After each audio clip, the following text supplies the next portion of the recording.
Yes students, next question. Find the area enclosed by the ellipse.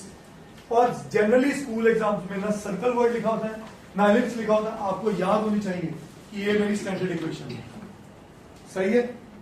अब ये ellipse कैसा दिखता है आपको ये भी बता दूं. ये एलिप्स कुछ ऐसा होने वाला है. ठीक है. ठीक है. इक्वेशन इसकी है x square over a square. तो पक्का ये वाली इंटरसेप्ट क्या होगी, लेंथ ए की होगी. सही है. तो पक्का ये पॉइंट क्या होगा, ए कॉमा. ठीक है. ये इंटरसेप्ट कितनी होगी, बी होगी. और ये पॉइंट क्या हो जाएगा, सही है भाई साहब. ठीक है. शेप ऑफ पूरी बनी है, आप सही बनाना पेपर. ठीक है जी. अब आगे बढ़ते हैं. हमारे पास रॉड यहां बना लें. अब मेरी इसकी शेप देख के दिख ही नहीं रहा कि ये चारों क्वाड्रेंट में क्या है, सिमेट्रिकल है. पर है, समझ गए, ये है सिमेट्रिकल. ये अंदाज सही है. ठीक है. कहानी समझ में आई. तो अब area of ellipse is 4 times से पहले कहानी लिख लोगे. कौन सी कहानी, that ellipse is symmetrical in all 4 quadrants. ठीक है. तो अब बात करते हैं इसके फॉर्मूले की. अच्छा, इसको फिर से क्या बोलूं, dx. इसको क्या बोलूं, y. सही है बेटा. तो फिर से y dx. आपको हर बार यही चलना है. 90% क्वेश्चन में ऐसी गेम चलती. मैंने क्या बोला था, आप 2-4 क्वेश्चन के बाद खुद ही अपने आप दिमाग चलाना शुरू कर दो. ये बात समझ गए ना, चारों का एरिया बराबर, तो 4 से मल्टीप्लाई हुआ. अब अगली कहानी, y यहां से निकालना. That is the important point in this question. क्या मैं लिख सकता हूं y square over b square is equal to 1 minus x square over a square. क्या मैं लिख सकता हूं y square is equal to, LCM लिया, नीचे क्या आया, ए स्क्वायर. ऊपर क्या बना, a square minus x square bracket में. ठीक है. और ये बी स्क्वायर ऊपर आ गया. यस और नो, बोलो जी.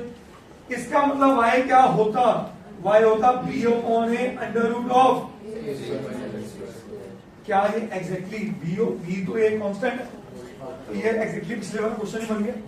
तो ये मेरे पास b और एक कांस्टेंट है, उसे ले आया बाहर. ठीक है. और लिमिट का, अच्छा लिमिट पे रह गए थे. लिमिट कहां से, ये कर्व है जिसकी बात कर रहे हैं, उसकी परछाई कहां, और तो कहां से कहां बेटा, 0 to a. क्या ये बात समझ आई. तो लिमिट गई 0 to a. y की जगह क्या आ गया बेटा, under root of a square minus x square d x. सही है बच्चा.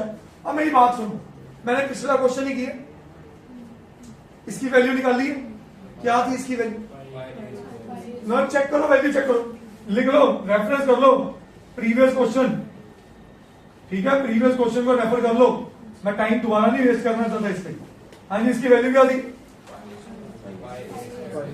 पाई ए स्क्वायर. ठीक है जी. तो इसकी वैल्यू आई थी पाई ए स्क्वायर. ठीक है. ए से ए कटा, आंसर क्या आया, कुछ गलती कर रहे हो. हाँ, पाई ए स्क्वायर बाय 4. ये बोलो ना फिर बेटा, 4 से 4 कटा, तो आंसर क्या आया, पाई ए बी स्क्वायर यूनिट्स. मैंने पिछले क्वेश्चन में स्क्वायर यूनिट्स नहीं डाले थे, डालना इस पर, क्योंकि अब एरियाज में बातें हो रही हैं. ठीक है. एक इंपॉर्टेंट चीज और सिखा दूं. याद है आप कोनिक सेक्शन में एक छोटा सा रिमार्क पढ़ते थे कि भाई हर एलिप्स स्क्वायर सर्कल हो जाता है जब ए और बी इक्वल हो जाते हैं. याद है कि नहीं याद है. और दोनों रेडियस के बराबर हो जाए. अगर ए और बी बराबर होते और दोनों रेडियस के बराबर होते तो बना पाए आर स्क्वायर. तो ये रिजल्ट याद करो, area of ellipse is always pi a b. क्या है, करिए नो.